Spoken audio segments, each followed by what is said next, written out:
beliau dari Magetan, binaan Manjung Panean Magetan. Oh ya, Magetan Jawa Timur. Sebenarnya ini pertanyaan yang sudah lama saya rencanakan, itu mengenai waktu pengalaman di Bali. Itu waktu dalam bis itu kayak itu memberi penjelasan bahwa di situ kan ada pemberian sesaji pagi, siang sampai sore itu 3 kali. Kemudian juga banyak patung-patung itu dijelaskan bahwa itu bukan menyembah, hanya memberi semacam makanan dan supaya tidak marah.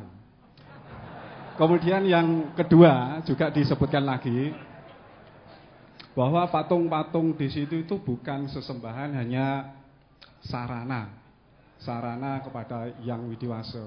Kemudian kalau dilihat dari situ kan perbedaan dengan kita Islam itu kan, kita kan kitab sucinya satu. Di situ kan 3 atau berapa Tripitaka, Wedatama atau apa itu. Kemudian yang menjadi pertanyaan saya mengenai penjelasan tadi, kita ini kan punya satu kiblat yaitu Ka'bah itu.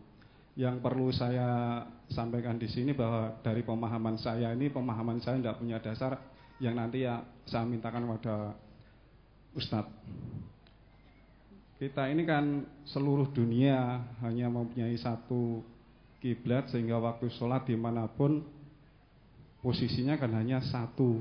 Kemudian mengenai pandangan diri saya sendiri, itu tujuannya hanya untuk menyatukan umat. Kemudian supaya lainnya juga mungkin yang belum tahu bisa memberi semacam kesamaan persepsi.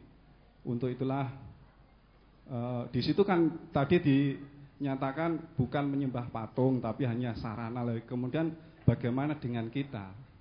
Di sini itu saja. Dengan kita Ustaz, ada apa? Apa? Bagaimana dengan kita? Maksudnya kita ada apa? Kita ini kan hanya satu kiblat ke Ka'bah itu. Ya. Yaitu bagaimana dengan kita penjelasannya itu. Waalaikumsalam warahmatullahi wabarakatuh. Waalaikumsalam warahmatullahi wabarakatuh. Maka jadi orang Islam seperti ini bingung itu gimana ya?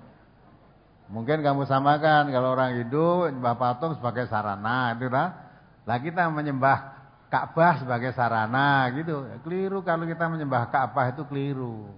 Coba dibaca itu surat Sayaqulus Sufaha itu, ya. Surat Al-Baqarah ayat 140 berapa itu? Sayaqulus Sufaha itu loh, 144 atau berapa itu? 142.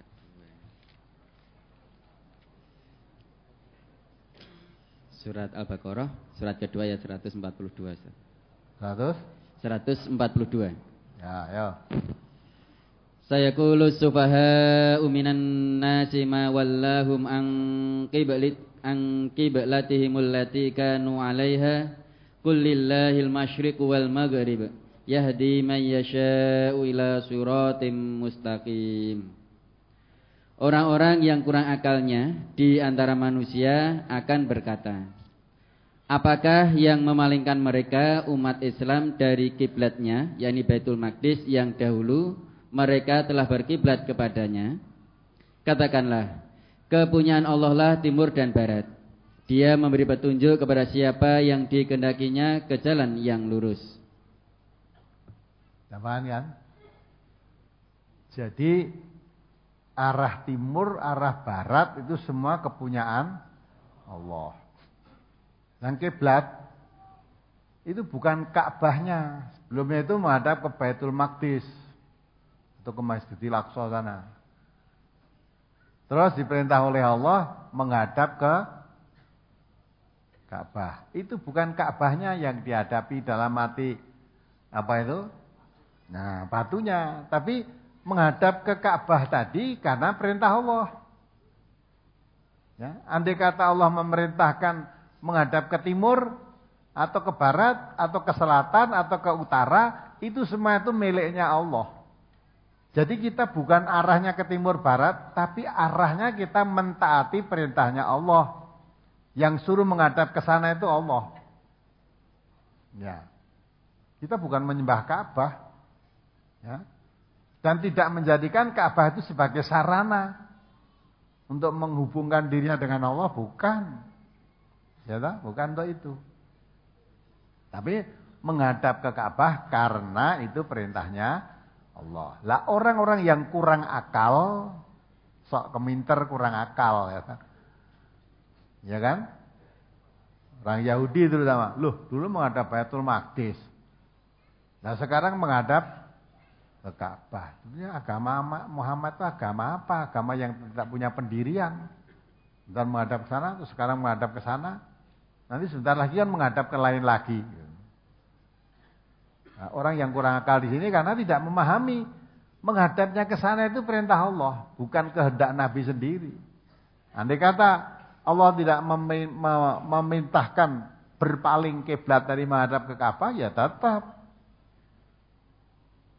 Karena Ka'bah itu dibuat oleh Nabi Ibrahim dan Nabi Ismail, memang dibuatnya sebagai rumah tempat apa?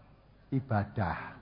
Jadi suatu tempat ibadah yang pertama kali dibuat di dunia ini ya dibuat oleh Nabi Ibrahim dan Ismail, yaitu Ka'bah itu. Maka dibuat Ka'bah Baitullah. Karena tempat dibuat untuk ibadah, nah maka supaya semua umat Islam satu arahnya, satu kiblatnya satu, bukan dua, bukan tiga, arahnya satu. Satu menghadap ke barat atau ke timur, perkara barat timur itu semuanya milik Allah. Satu di sini perintah Allah ngarah kemana? Nah itu ya. Jadi ditaatinya karena perintah Allah. Coba dibaca, ada notnya mungkin di situ. Dalam ayat tadi kan ada notnya. Maksud ialah orang kurang akalnya, orang yang kurang pikirannya, sehingga tidak dapat memahami maksud pemindahan kiblat. Kemudian kepada siapa yang dikehendakinya ke jalan yang lurus. Di waktu Nabi Muhammad SAW berada di Mekah, di tengah-tengah kaum musyrikin, beliau berkiblat ke Baitul Maqdis.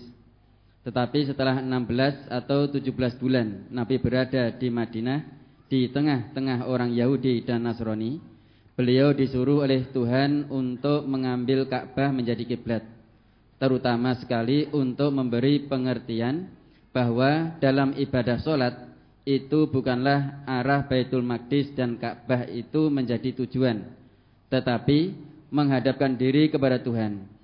Untuk persatuan umat Islam, Allah menjadikan Ka'bah sebagai kiblat.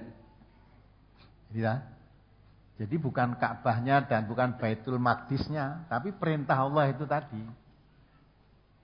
Nah, orang Islam kan karena rasa taat pada Allah, tinggal Allah merintahkan kemana gitu.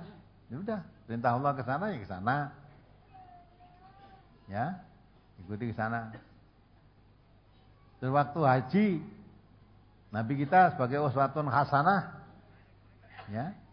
Samping itu juga Allah memerintahkan dengan dibuatnya Nabi Ibrahim rumah ibadah itu Ka'bah tadi, nanti akan datang dari segala penjuru yang jauh, baik naik unta yang kurus karena perjalanan jauh itu akan datang ke situ, Ka'bah tempat ibadah yang dibuat oleh Nabi Ibrahim tadi.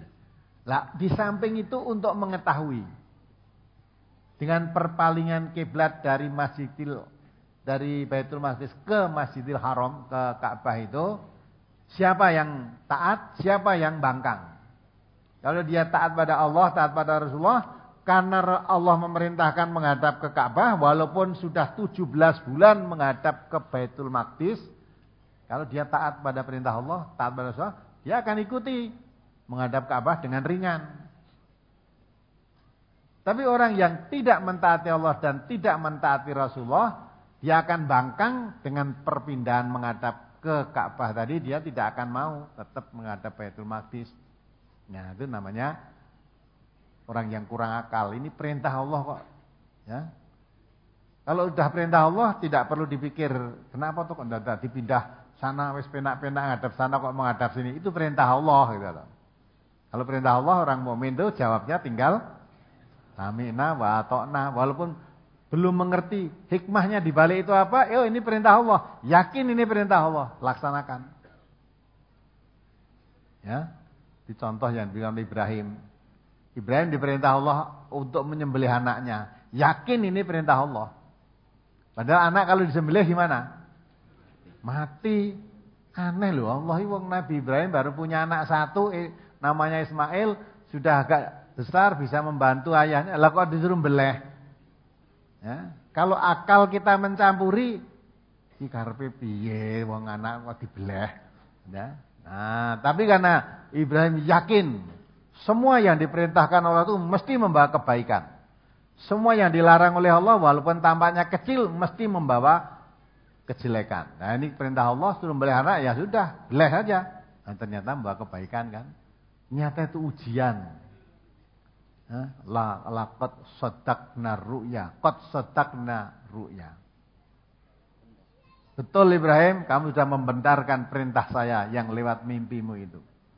Nah, ternyata itu ujian. Untuk menguji karena Ibrahim sangat mencintai anaknya. Karena sudah tua, baru punya satu-satunya anak itu. Ya udah, saking cintanya pada anak, panggil oleh Allah. Kalau lebih cinta kepada Allah, apa lebih cinta pada anaknya? Kalau lebih cinta kepada anaknya, secara suruh nyembelih mesti tidak mau. Tapi kalau cintanya kepada Allah melebihi cintanya kepada anaknya, suruh beleh mesti dilaksanakan. Oh, ternyata cinta pada Allah. Juga perpindahan kiblat.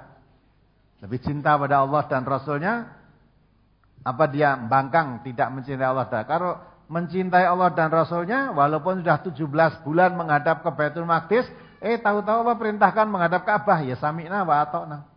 Kalau tidak mentaati perintah Allah, bangkang berarti tidak cinta pada Allah.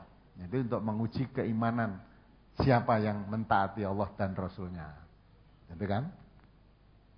Sudah paham ya sekarang ya? Jadi bukan menyembah Ka'bah. Dan jangan dibanding-bandingkan dengan sesembahan orang Hindu, orang Buddha, jangan disambing-bandingkan.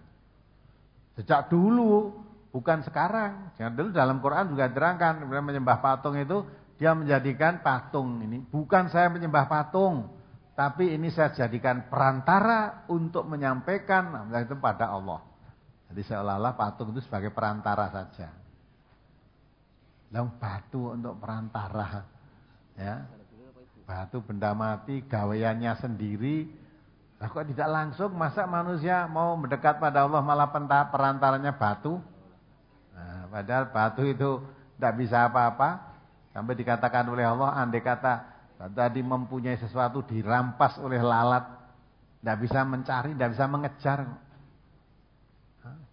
Apalagi punya keyakinan bukan menyembah, diberi makan itu biar tidak marah. Masa batu tidak marah dikasih makan? Padahal kamu beri makan sejak pagi sampai pagi lagi, kamu tilih ya masih utuh, tidak ada yang dimakan.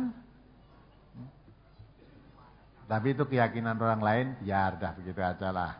Lakum dinukum waliyadin. Kita enggak usah membahas keyakinan orang lain. Bagimu agamamu, bagiku agamaku. Dah yakin itulah